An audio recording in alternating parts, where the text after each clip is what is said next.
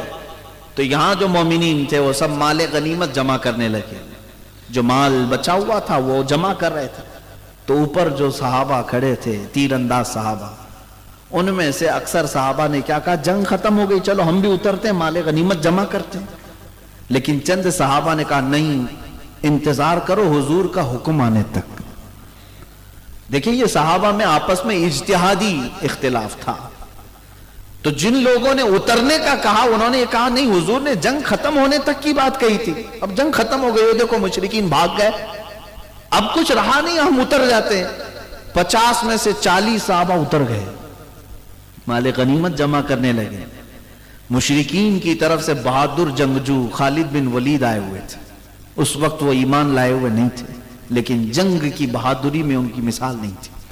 انہوں نے دیکھا مین پوائنٹ یہی تھا، جبل رمات یہ جب خالی ہو گیا تو خالد بن ولید نے 200 گھڑ سواروں کو لے کر کے پیچھے سے راؤنڈ مارتے ہوئے آیا اور واپس پیچھے کی جانب سے یہ جو 10 اوپر کھڑے تھے ان کو پہلے مار دیا، شہید کیا۔ اور اس کے بعد اچانک جو صحابہ مال غنیمت جمع کر رہے تھے ان پر انہوں نے حملہ کر دیا۔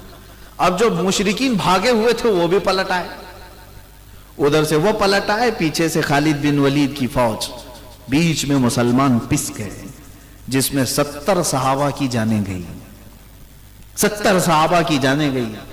یہ احد کا معرکہ جو ہے بڑا تفصیلی ہے، میں شارٹ بیان کر رہا ہوں۔ 70 صحابہ کی جانیں گئی، یہی وہ جنگ ہے جس میں امیر حمزہ کا کلیجہ چبایا گیا تھا، سینہ چاک کر کے ہندا نے کلیجہ نکالا اور کچا چبایا تھا۔ یہی وہ جنگ ہے جس میں حضرت عبداللہ بن جہش صحابی رسول ہیں، جن کی انگلیاں پوری کاٹی گئی، ہونٹ کاٹے گئے، ناک کاٹی گئی، کان کاٹے گئے، دانت توڑے گئے، ایک ایک ٹکڑا کر کے سوئی سے ہار بنایا گیا، پیرو کر کے ایک رسی میں ڈال کر کے ہار بنایا گیا ان کے ٹکڑوں کا، اور مشرکین نے وہ ہار پہن کر کے فخر سے اعلان کیا تھا عبداللہ بن جہش کے گوشت کے ٹکڑے ہیں۔ صحابہ کے ساتھ یہ معاملہ ہوا احد کے میدان میں۔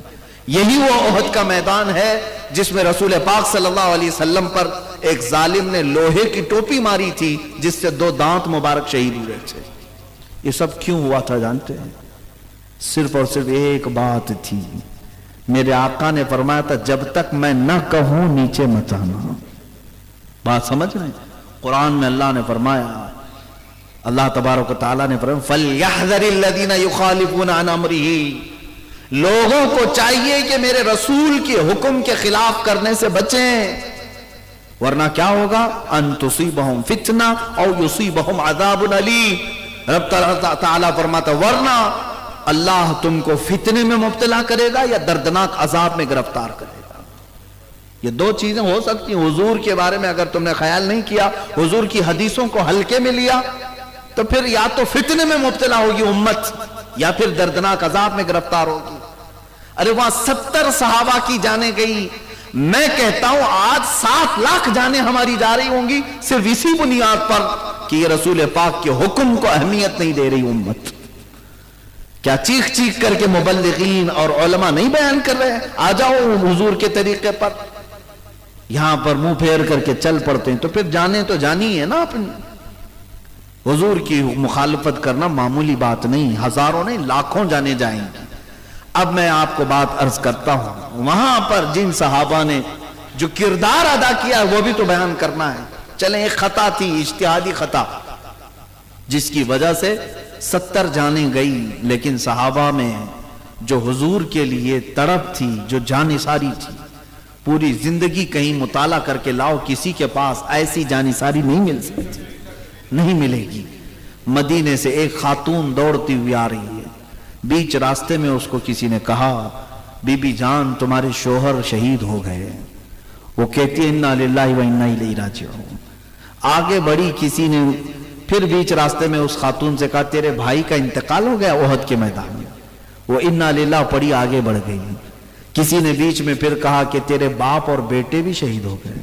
عورت کے 4 ہی تو رشتے ہیں اہم، باپ ہے، بیٹا ہے، بھائی ہے اور شوہر ہے۔ اور اس خاتون کے 4تھے آدمی نے جب یہ خبر دی کہ تیرے بھائی کا بھی انتقال ہوا، تیرے باپ کا بھی، وہ جھلا کر کے کہتی ہے اے آنے والوں سب میرے رشتہ داروں کی موت کی خبر دے رہے ہو، ذرا یہ تو بتاؤ محمد رسول اللہ سلامت ہیں یا نہیں؟ میرے آقا صلی اللہ تعالیٰ علیہ وسلم کی زندگی کی خبر کیوں نہیں دیتا؟ اللہ اکبر، اپنوں کی کوئی پرواہ نہیں تھی۔ اور جس آنے والے نے یہ کہا نہیں میرے آقا سلامت ہیں، تو وہ کھل کر کے کہتی ہے اگر میرا چاند سلامت ہے تو میری پوری کائنات سلامت ہے۔ اس عرب خاتون کو تو دیکھیں، اگر رسول اللہ سلامت ہیں تو میری پوری کائنات سلامت ہے۔ وہ صحابہ کا ہی تو عقیدہ تھا جس کو بریلی کے امام نے ترجمہ کر کے یہ ہمیں بتایا تھا۔ ان کا عقیدہ تھا بیٹا گیا ہے تو نام مصطفیٰ پہ گیا ہے، بھائی گیا ہے، باپ گیا ہے، لیکن پھر ہم ان کو یہ یقین تھا کون دیتا ہے دینے کو منہ چاہیے، دینے والا ہے سچا۔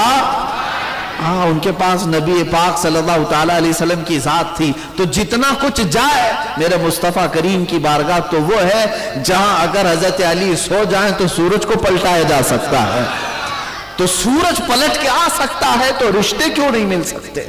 صحابہ کا عقیدہ تھا، اس لیے سب ان کے نام پر فدا کرتے تھے۔ ایک اور خاتون کی بات میں کروں، ایک اور خاتون مدینے کی، میدان احد میں آئی دوڑتی ہوئی، جوان بیٹے کا انتقال ہو گیا تھا، جوان بیٹے شہید ہو گئے۔ یہ تحفظ ناموس رسالت اسی کو کہتے ہیں، سب کچھ لٹا دینا اور پھر کہنا کہ حق تو یہ ہے کہ حق ادا نہ ہوا۔ وہ خاتون آئی اور حضور کی بارگاہ میں آئی، کہا یا رسول اللہ صلی اللہ علیہ وسلم مجھے خبر ملی ہے کہ میرا بیٹا شہید ہو گیا، آقا کیا مجھے اجازت ہے میرے بیٹے کی لاش دیکھ لوں؟ یہ نہیں کہ ہٹو بھاگو چھوڑو میرا بیٹا کہاں ہے، نہیں، حضور کی بارگاہ میں آ کر پوچھتی ہے یا رسول اللہ اجازت ہے تو میں اپنے لال کو دیکھ لوں؟ میرے آقا نے فرمایا ہاں، وہ لاشوں میں تیرا بیٹا ہوگا دیکھ لے۔ وہ خاتون آئی، جیسی ہی اپنے بیٹے کو دیکھتی، جوان کڑیل جوان بیٹا تھا، شادی نہیں ہوئی تھی۔ وہ خاتون ماں ہوتی ہے، جبہ ہٹا دیا، اس کی پیٹھ پر ہاتھ پھیرنے لگی، اس کے بعد پھر لاش کو پلٹا دیا، پھر سینے پر ہاتھ پھیرتی ہے، ہاتھ میں خون لگا تو فوراً سجدے میں گر گئی، دعا کرتے ہوئے اللہ کی بارگاہ میں شکر بجا لاتی ہے کہ مولا تو نے میری قبول کر لی۔ جو قریب کھڑے تھے انہوں نے پوچھا کہ بی بی یہ کیا کرتی ہو؟ بڑی بی یہ کیا ہے؟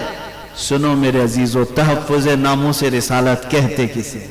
وہ خاتون مدینہ کہتی ہیں جب میرے آقا صلی اللہ تعالیٰ علیہ وسلم کے لیے سارا مدینہ نکل کر جا رہا تھا حضور کے ساتھ، میں نے اپنے جوان لال سے کہا تھا کہ بیٹا جا، آج تیرا وقت آ چکا، میں نے آج کے لیے تجھے پالا تھا، حضور کی عزت کی بات ہے، جا۔ جب میرا بیٹا جانے لگا تو جانتے ہو میں نے اس کو ایک وصیت کی تھی، اللہ اللہ میں پڑھتا ہوں تو آنکھیں بھیگ جاتی ہیں۔ وہ خاتون مدینہ ہے، کہتی میں نے اپنے بیٹے سے یہ وصیت کی تھی کہ بیٹا میدان میں جمے رہنا، اگر کبھی دشمن بھاری پڑ گئے، غالب آنے لگ گئے حضور کے اوپر یا حضور کے ساتھیوں پر، خبردار پیٹ پھیر کر بھاگنا نہیں، اور اگر تو بھاگتے ہوئے مارا گیا تو میں اپنا دودھ بھی معاف نہیں کروں گی۔ اس خاتون نے اس سے کہا تھا میں اپنا دودھ معاف نہیں کروں گی اگر تو بھاگتے ہوئے مارا گیا تو خاتون کہتی ہے جب مجھے یہ اطلاع ملی کہ میرا بیٹا شہید ہوا، سب سے پہلے میں یہی دیکھنے آئی ہوں، میں میدان میں آئی اور اپنے بیٹے کا جبہ ہٹا کر میں نے پیٹھ پر ہاتھ پھیر کر دیکھا کہ کہیں بھاگتے ہوئے پیچھے سے تو نہیں مارا گیا، اور پھر جب مجھے پیٹھ پر کوئی زخم نہیں ملا، پلٹ کر دیکھا، میں شکر اس لیے ادا کی کہ سارے زخم میرے بیٹے نے سینے پر لیے، وہ سامنے سے لڑ کر کے سامنے سے زخم کھا کر کے مرا ہے۔ اس بات پر میں مولا کا شکر بجا لائی کہ مولا تو نے میری قبول کر لی۔ وہ مائیں تھی جن کی تربت پر مولا لاکھوں سلام نازل کرے۔ یہاں ہمارے حالات ایسے ہیں کہ ماں اور بہنیں ہاتھوں اور پیروں کی بیڑیاں بن جاتی ہیں، بیٹا کہاں جا رہا ہے، حالات خراب ہیں، یہ مولوی صاحب کے چکر میں مت پڑنا، ارے یہ تو ایسے بھڑکاتے رہتے ہیں، یہ بولتے رہتے ہیں، ان کے پیچھے جائے گا، تیری بھی زندگی خراب ہو جائے گی، تیرا کریئر تباہ ہو جائے گا، فیوچر برباد ہو جائے گا۔ میں ان عورتوں سے کہتا ہوں سنبھال کر کے رکھ لو ان بیٹوں کو، ایک دن آئے گا جب تمہاری عزت نوچنے کے لیے کتے آئیں گے، اس وقت بھی یہ تمہارے بیٹے کچھ نہیں کر سکیں گے، اس لیے کہ جن ماؤں نے اپنے بیٹوں کو نام رسول کے لیے کھڑا ہونا نہیں سکھایا، وہ بیٹا کبھی تمہاری عزت کے لیے بھی نہیں کھڑا ہو سکتا، کبھی نہیں کھڑا ہو سکتا۔ ایک بات یاد رکھیے،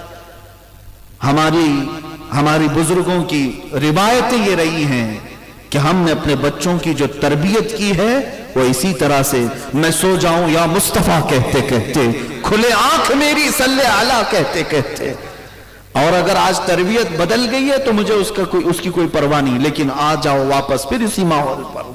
بچوں کو سلانا تو بھی نام مصطفیٰ پر سلانا، اٹھانا اور جگانا تو نام مصطفیٰ پر جگانا۔ اقبال نے کیا خوب کہا، آبروئے ماں ز نام مصطفیٰ است، ہم سب کی عزت و آبرو حضور کے نام سے جڑی ہوئی ہے۔ کس کے نام سے؟ حضور کے نام سے جڑی ہوئی ہے۔ اگر تمہاری عزت سلامت آج عزت ہے تمہاری تو حضور کے نام کی وجہ سے۔ میں آپ سب سے میں گفتگو کرتا ہوں، میری تقریر کا کہاں ہے کوئی عطا پتہ ہی نہیں، تقریر کرنے کا میرے پاس ڈھنگ بھی نہیں، انداز بھی نہیں، مقرر نہیں، جذبات آپ کے سامنے رکھنے کا عادی ہوں۔ مجھے یہ بتاؤ یہ ممبر مجھے کیوں دیا آپ نے؟ میں کون ہوتا ہوں؟ میرا کیا اگلا پچھلا پس منظر ہے؟ یہ ممبر یا بڑے سے بڑے ممبر پر اگر یہ مومنین اٹھا کر مجھے بٹھاتے ہیں تو صرف اس بات پر کہ یہ مصطفیٰ کی بات کرتا ہے، باقی کچھ نہیں۔ ہماری عزتیں حضور کے نام سے جڑی ہوئی ہیں۔ حضرت عمر فاروق رضی اللہ تعالیٰ عنہ کو جب لوگوں نے امیر المومنین کے نام سے پکارا، نعرہ لگایا گیا نا امیر المومنین، تو آپ کے آنکھوں سے آنسو نکل آئے۔ لوگوں کو جمع کر کے کہا، اے لوگوں میں بتاتا ہوں، میں خطاب کا بیٹا عمر ہوں۔ ان کے باپ کا نام خطاب۔ کہتے ہیں بچپن میں 2 بکریاں نہیں سنبھال پاتا تھا، لائن میں نہیں لگا پاتا، میرا باپ مجھے بار بار مارتا تھا، میں بہت مار کھایا اپنے باپ سے، لیکن آج 36 لاکھ اسکوائر کلومیٹر پر تنہا عمر کی حکومت ہے، جس میں مصر بھی تھا، ایران بھی تھا، یمن بھی تھا، عراق بھی تھا، فلسطین بھی تھا، پورا عرب نجد و حجاز بھی تھا، تنہا حضرت عمر فاروق کی نگرانی میں تھا۔ حضرت عمر کہتے ہیں بچپن میں جس کو 2 بکریاں سنبھالنی نہیں آتی، آج وہ 36 لاکھ اسکوائر کلومیٹر پر تنہا حکومت کرتا ہے۔ اے لوگوں، یہ خطاب کا بیٹا عمر ہونے کی وجہ سے نہیں، محمد کا غلام عمر ہونے کی وجہ سے ہے صلی اللہ تعالیٰ علیہ وسلم۔ رسول پاک کے قدموں سے وابستہ ہوا تو یہ ساری عزتیں ہماری ہیں۔ لوگوں نے مجھے امیر المومنین کہنا شروع کیا۔ لوگوں، صرف نام عمر ہے، عمر نام ہونے سے ہر کوئی فاروق نہیں بنتا۔ ابو جہل کا بھی نام عمر تھا، لیکن بات یہ ہے کہ عمر ہو تو قدموں پہ نچھاور ہو۔ اور ان صحابہ کو دیکھیں، میرے آقا کی نسبت ہی تو ہے حضور کے لیے۔ وہ جب جان دینے کی بات کرتے تھے تو مولا نے کہاں کس اوج پر پہنچایا، ایک عرب نے آدمی کا بول بالا کر دیا، خاک کے ذروں کو ہمدوش سریا کر دیا، خود نہ تھے جو راہ پر اوروں کے ہادی بن گئے، کیا نظر تھی جس نے کہ مردوں کو مسیحا کر دیا۔ میرے آقا صلی اللہ تعالیٰ علیہ وسلم کی عنایتوں نے انہیں کہاں پہنچایا۔ عزیزان گرامی، ان خواتین کی بات میں کر رہا تھا جو اپنے لال اور اپنے بیٹوں کی شہادت پر بھی ماتم نہیں کرتی، بلکہ یوں کہتی، مولا میری زندگی وصول ہو گئی، میرا بیٹا تیرے حبیب کے نام پر کام آ گیا۔ آج گھروں میں بزدلی کو ختم کریں۔ میں یہ نہیں کہتا کہ ہر کسی کو مرنے مارنے کے لیے بھیج دیں، میرے عزیزو، اسلام یہ بھی سکھاتا ہے۔ میرے آقا صلی اللہ علیہ وسلم نے فرمایا، لا تتمنوا لقاء عدوکم، تم دشمن سے مڈبھیڑ اور جنگ کرنے کی تمنا مت کرنا کہ ابھی جنگ ہو جائے، ابھی ماریں گے، یہ تمنا بھی مت رکھنا۔ جنگوں میں سوائے نقصان کے کیا ہوتا ہے؟ نقصان بہت ہوتا ہے، لیکن میرے آقا صلی اللہ علیہ وسلم نے فرمایا جنگ کی تمنا مت کرنا، لیکن اگر تمہارے سروں پر کوئی مسلط کر دیا تو پھر قدم بھی پیچھے نہ ہٹانا۔ یہ ہمارا ہے فریضہ، یہ ہے کہ ہم اس وقت تک بات نہیں کرتے۔ دیکھیں آج ہمارا کیا کیا نہیں چھین لیا گیا، سب تو ہماری مسجدیں پامال ہو رہی ہیں۔ روز ایک مسجد کی شہادت کی خبر آتی ہے، تقریباً مسجدوں کو انہوں نے ایسا کھلواڑ بنا دیا کہ راتوں رات پورے کے پورے لوگ مل کر کے اس کو مسمار کرتے ہیں۔ یہ حالات چل رہے ہیں، اور مسلمان کی جان اتنی سستی پڑ گئی آج کہ ان کو جانوروں سے بھی زیادہ دردناک موت کے ساتھ مار دیا جاتا ہے۔ یہ آج کے حالات ہیں، کشمیر جا کر دیکھیں، آسام میں دیکھیں، یہ سب کیا ہو رہا ہے۔ ہم نے کہاں آوازیں اٹھائی ہیں؟ ہمیں پتہ ہے یہ سب ہم مرنے کے انتظار میں باری لگی ہوئی ہے سب کی۔ میرے عزیزوں، سب کچھ چھینا گیا ہے، مسجدیں، خانقاہیں، مزارات، مسلمانوں کی جانیں۔ اب ہماری بچیاں بھی محفوظ نہیں رہی۔ لڑکیوں کو اٹھا کر کے لے جاؤ، مرتد بنا کر کے انہیں نکاح کرو، 4-6 مہینے کے بعد انہیں پھر پھینک دو، یہ بھی چل رہا ہے۔ ہماری بچیوں کو اٹھا کر کے لے جانا، قتل کر دینا، کتنے واقعات دیکھنے کو مل رہے۔ پھر کسی غریب مزدور کو کہیں پکڑ کر کے موب لنچنگ کرنا، یہ سب حالات ہم دیکھ رہے ہیں۔ ہمیں پتہ ہے ہم کس قسم پرسی کے عالم میں گزر رہے ہیں، لیکن ان سب کا جو اصل سبب ہے وہ ایک ہی ہے، ان کے جو ہم غلام تھے خلق کے پیشوا رہے، ان کے جو ہم غلام تھے خلق کے پیشوا رہے، ان سے پھرے، جہاں پھرا پھر آئی کمی وقار میں۔ یہ جو سبب ہے نا حضور سے پھرنے کی وجہ ہے، حضور سے جب منہ پھیرو گے یہ حالات ہوں گے۔ کتوں کو ہمارے اوپر مسلط کر دیا جائے گا، وہ نوچتے ہوئے بھونکتے ہوئے تمہارے سب کے چھتڑے اڑائیں گے۔ یہ آج حالات اسی وجہ سے، اور ظالموں کو سروں پر اس لیے بھی مسلط کیا جاتا ہے کہ تم سیدھے راستے پر آ جاؤ۔ جب بکریاں بہک جاتی ہیں تو کتے انہیں بھونک بھونک کر کے راستے پر لاتے ہیں۔ آج تمہارے اوپر بھی اسی طرح کے حالات آئے۔ اب ہونا یہ چاہیے کہ ہوش کے ناخن لیں اور اصل زندگی کا مقصد سمجھ لیں۔ مسلمانوں کی زندگی کا مقصد اور سبب یہی ہے جو تاج شریعہ بدر طریقہ رحمت اللہ تعالی علیہ نے اپنے کلام میں فرمایا، زندگی یہ نہیں کسی کی کسی کے لیے، زندگی ہے نبی کی نبی کے لیے۔ نہ سمجھ مرتے ہیں زندگی کے لیے، ارے جینا مرنا ہے سب کچھ نبی کے لیے۔ یہ سمجھ جاؤ، حضور پاک صلی اللہ تعالی علیہ وسلم کے لیے تمہیں امانت کے طور پر یہ سب چیزیں دی گئی، اس دن پھر تم عزت کو بھی پالو گے۔ ہاں اب حالات جو صحابہ کے ہوئے ہیں وہ وقتی طور پر ہوئے۔ ایک بات یاد رکھنا، میں حضور پاک صلی اللہ تعالی علیہ وسلم کی عزت کے لیے جو بھی میدان میں کھڑا رہے حفاظت کی بات کرے گا، اس کو دنیا مار تو سکتی ہے لیکن مردہ نہیں کر سکتی۔ توجہ ہے؟ ہاں ایک بات یاد رکھیں، تحفظ ناموس رسالت کے مشن پر کوئی آ گیا، دنیا ساری طاقت جھونک کر کے اسے مار تو سکتی ہے، مردہ کبھی نہیں کر سکتی۔ اس لیے کہ ہم نے دیکھا یزید نے مارا تھا لیکن حسین کو مردہ کبھی نہیں کر سکا۔ مردہ ہونا اور ہے، مار دینا اور ہے۔ ہمارے ہاں تو عقیدہ یہ ہے اسلام زندہ ہوتا ہے ہر کربلا کے بعد۔ جس دن ہماری گردنیں کٹی جائیں گی مر تو جائیں گے لیکن ان کو مردہ نہیں کہا جائے گا، مردہ نہیں ہے۔ اللہ ان کی حیات کی بشارت قرآن میں دے رہا ہے۔ عزیزان گرامی وقار، صحابہ کے کردار میں 2 مثالیں اور رکھ دیتا ہوں۔ حضرت خواتین کی بھی کردار ہے۔ سیدہ بی بی سمیہ رضی اللہ تعالیٰ عنہ، یہ گھر گھر جاتی تھی پیغام مصطفیٰ لے کر کے۔ یہ مکہ کی گلیوں میں جب ابھی زندگی بڑی کٹھن تھی، کھل کر کے نماز نہیں پڑھ سکتے تھے، اس وقت کی بات ہے، حضرت سیدہ سمیہ مشرکین کے گھروں میں جاتی اور حضور کی محبت انہیں پلا کر کے آتی تھی۔ یہ بات کبھی ان کو برداشت نہیں ہوتی۔ ابو جہل نے ایک مرتبہ حضرت سمیہ کو گرفتار کروایا اور بیچ چوراہے میں ان کو گھوڑے کے پیروں سے باندھا گیا۔ ان کے دونوں ہاتھ آگے سے، ان کے پیر پیچھے کے پیروں سے گھوڑے کے باندھ کر گھوڑے کو دوڑایا گیا۔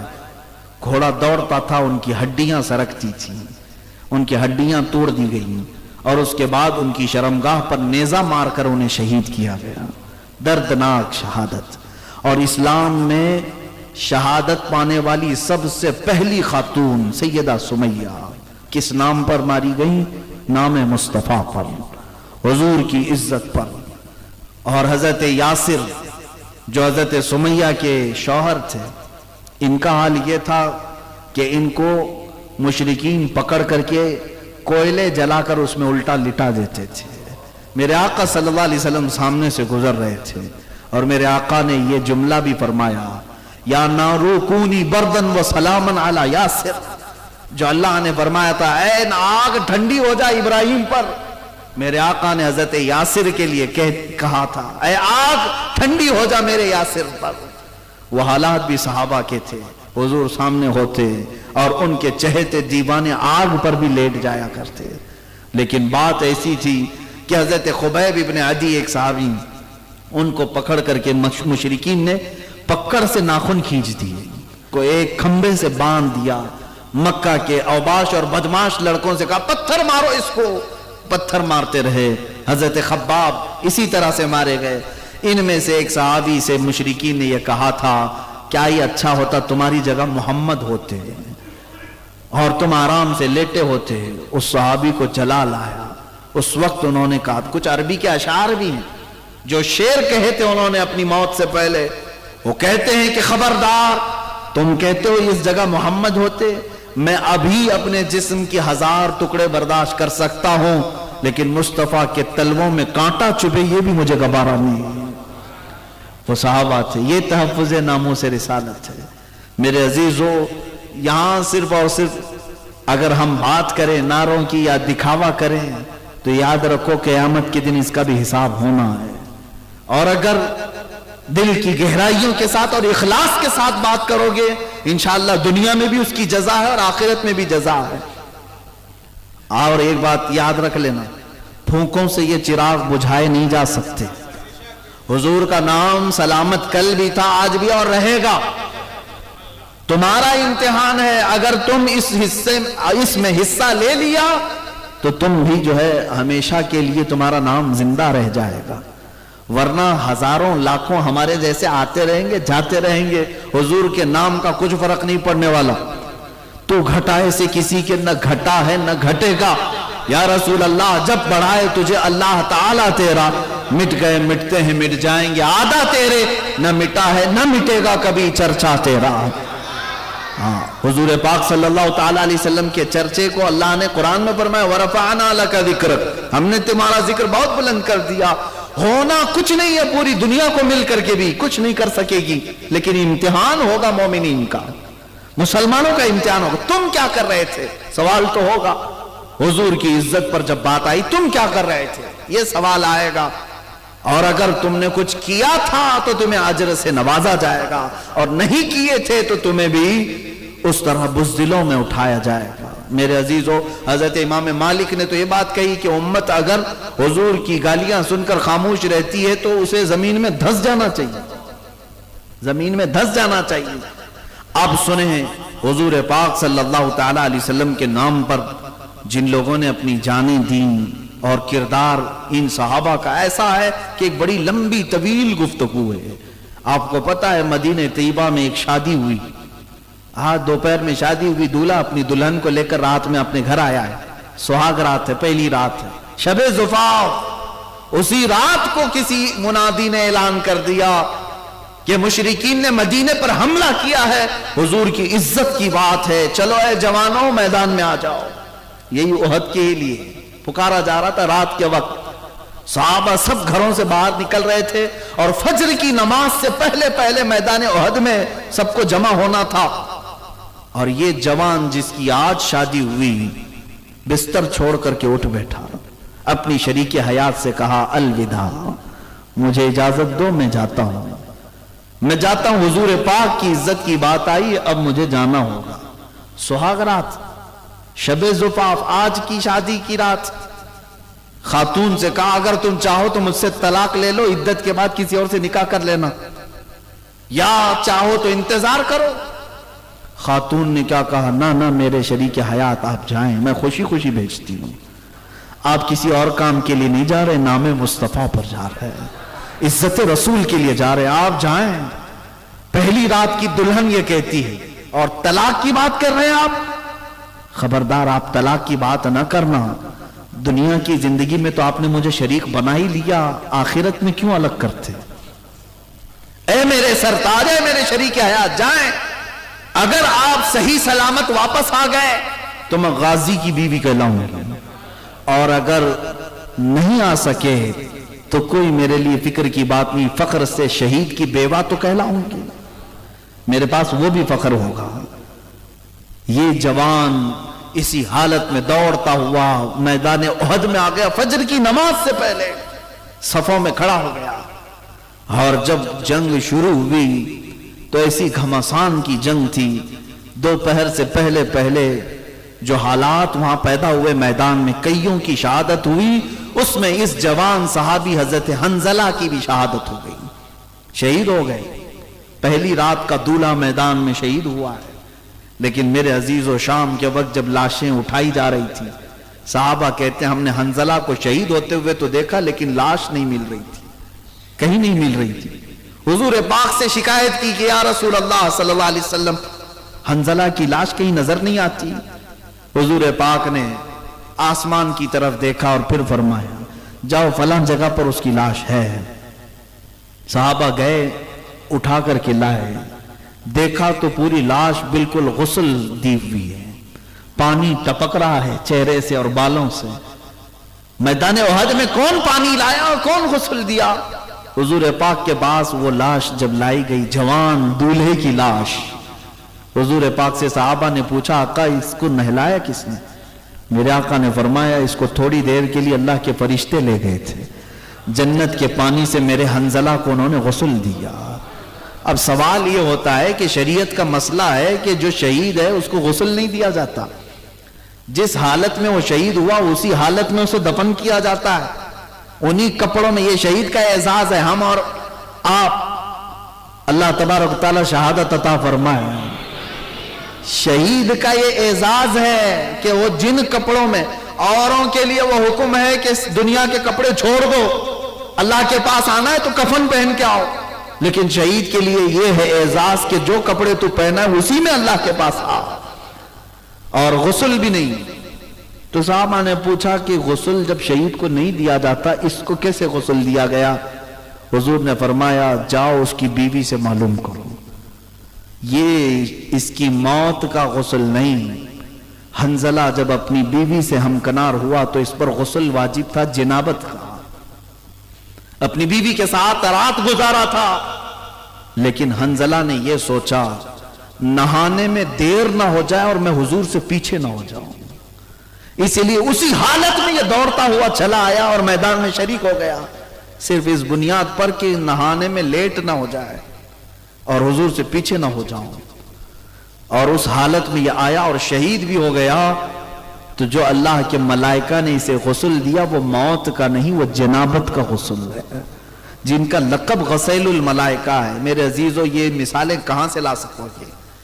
ہم اپنے اچھی خاصی راتیں اور اچھے خاصے وقت نہیں دے سکتے، شادی کی رات تو بہت دور کی بات ہے۔ کون ہے جو آج میرے مصطفیٰ کے نام پر راتیں قربان کرتا ہو؟ وہ نبی رحمت ہیں جو ہر رات ہم سب کے لیے دعائے مغفرت کیا کرتے۔ آج ہم میلاد کی شب میں یا پھر میلاد کے مہینے میں رات میں بیٹھ کر حضور کو یاد کر لیں تو آپ کیا سمجھتے ہیں ہم نے ان کا حق ادا کر دیا؟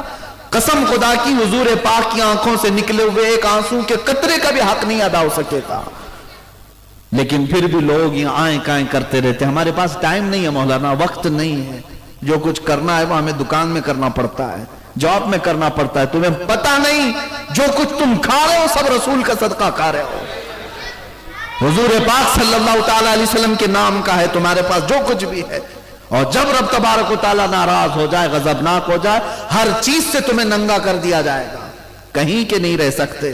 حضور کے نام کا کھاتے ہیں، حضور کے نام کا پیتے ہیں، حضور کے نام کا پہنتے ہیں، اور پھر حضور کی بات آئے تو ہم کہتے ہیں ٹائم نہیں اپنے پاس، وقت نہیں ہے۔ بدلو اپنی زندگی کو۔ صحابہ اکرام رضوان اللہ تعالیٰ علیہ مجمعین کے جو کردار ہے، اللہ ان میں سے ایک جھلک بلکہ ایک قطرہ بھی ہمیں عطا فرمائے، ہماری زندگی کی معراج ہو جائے۔ وہ صحابہ کو دیکھیں، ایک ظالم حضور پاک صلی اللہ تعالیٰ علیہ وسلم کے چہرے پر لوہے کی ٹوپی جو جنگوں میں پہنی جاتی تھی وہ آپ کے چہرے پر مار دیا، اور جیسے ہی وہ آئی حضور پاک کے رخسار مبارک سے لوہے کی جو کڑیاں تھی وہ اندر گھس گئیں، اور جس کی وجہ سے حضور کے 2 دانت مبارک شہید ہوئے۔ وہ لوہے کی ٹوپی تو نکال لی گئی، لیکن جو کڑی تھی، جو تانت تھا، وہ حضور کے رخسار پاک پر اندر چبھا ہوا تھا۔ کوئی صحابی جو بھی تھے گھبرائے اتنے تھے کہ سارے لوگوں کے جسم میں کپ کپی تاری تھی،